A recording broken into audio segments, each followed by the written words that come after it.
Est-ce que manger bio pourrait réduire de 25% notre risque de cancer? C'est un titre qui a fait la une ou en tout cas la manchette de pas mal de journaux. Et il faut référence à une étude bien particulière qui est l'étude qui s'appelle précisément NutriSanté, qui est menée par l'INRA, l'Institut National de Recherche Agronomique. Donc c'est une étude française qui porte sur 70 000 personnes. Il faut avouer principalement des femmes, 78% de femmes, un âge moyen de 44 ans, suivi de 2009 à 2016, c'est-à-dire suivi sur 5 ans. Donc 70 000 personnes suivies sur 5 ans, ça nous donne une bonne idée. Bon, la répartition homme-femme n'est pas tout à fait équitable, mais bien sûr, on sait ramener les statistiques en fonction des sexes, etc., etc. Donc cette étude est assez intéressante puisque sur les 70 000 personnes qui complétaient, je crois c'était 2 fois par semaine, si je me souviens bien, j'ai essayé de le faire et c'était tellement prise de tête que j'ai abandonné. Voilà, 2 fois par semaine, vous devez décrire l'intégralité de ce que vous mangez en détail. Et ensuite, on a fait l'étude par rapport à l'évolution de la santé. Et donc sur ces 70 000 personnes, il y a eu 1340 cas de cancer. Donc, on a comparé ceux qui mangeaient bio et ceux qui ne mangeaient pas bio. La différence, tout cancer confondu, est de 25%. Alors, je crois qu'ils ont même fait 25% en faisant une répartition, c'est-à-dire en comparant toutes choses étant égales par ailleurs. C'est-à-dire le sexe, le fait de fumer ou pas, par exemple, qui est quand même un gros impact. Voilà, tout ça était pris en compte dans ces fameux 25%. Donc oui, les personnes qui mangent plutôt bio ont moins de risques d'avoir de cancer avec une différence de 25%. C'est quand même notable. On verra tout à l'heure les explications, car c'est intéressant de dire, voilà, on constate ça, mais pourquoi? Parce qu'on verra que ce n'est pas obligatoirement que manger bio. Quand on regarde dans le détail, eh bien, comme on avait beaucoup de femmes, ben, dans ces cancers, il y a eu pas mal de cancers du sein. Et on s'est aperçu que la différence de baisse de cancer du sein était de 34%.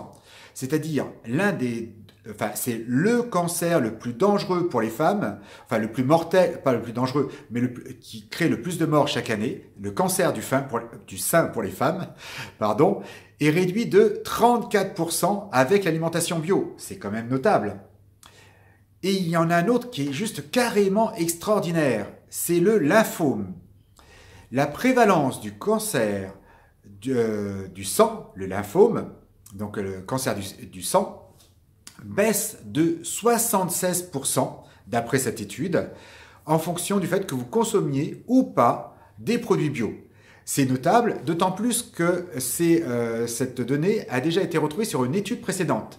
C'est-à-dire qu'on avait remarqué, c'était une étude qui avait regardé le bio et l'impact sur le cancer, et qui n'avait pas trouvé de chiffres significatifs, sauf sur le lymphome. Donc, a priori, par rapport au lymphome, il n'y a pas de doute qu'il y a un lien, une corrélation entre le cancer du sang, le lymphome, et la consommation de bio ou de pas bio. D'ailleurs, l'exposition aux pesticides, le lymphome est une maladie professionnelle des gens qui sont exposés aux pesticides.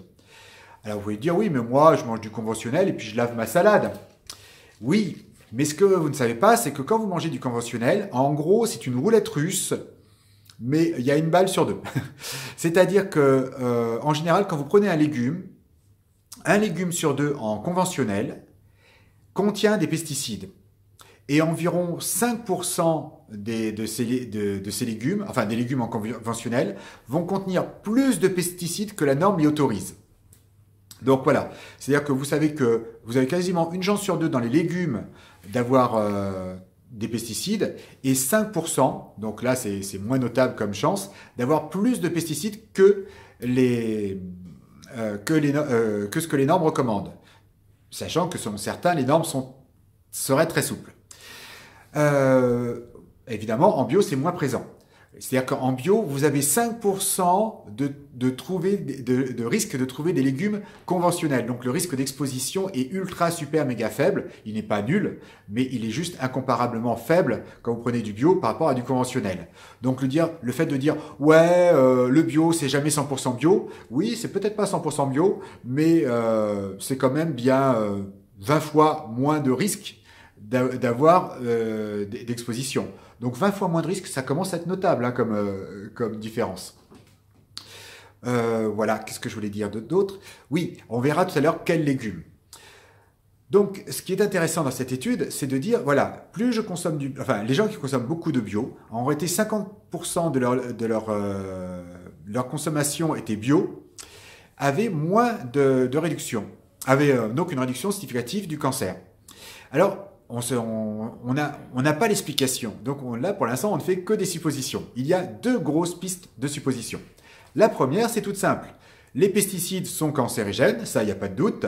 Eh bien, à force de prendre des petites doses de cancérigènes à longueur de journée, je finis par augmenter mon risque d'avoir un cancer en mangeant des légumes conventionnels. C'est aussi simple que ça.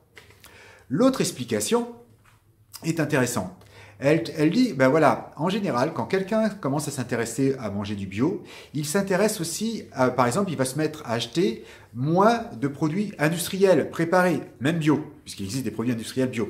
C'est-à-dire que les gens qui pensent bio ont une alimentation naturellement plus santé. Ils vont moins acheter de produits industriels, sachant que tous les produits industriels sont de moins bonne qualité, forcément que les aliments frais, les légumes que vous préparez vous-même. Voilà, le surgelé, juste les légumes coupés, peut être considéré comme des légumes bio. Dès que ça commence à être préparé, cuisiné par un chantier industriel, ça veut dire que ça a déjà été cuit une fois, puis ce sera cuit une deuxième fois, donc il y a déjà plus beaucoup de vitamines.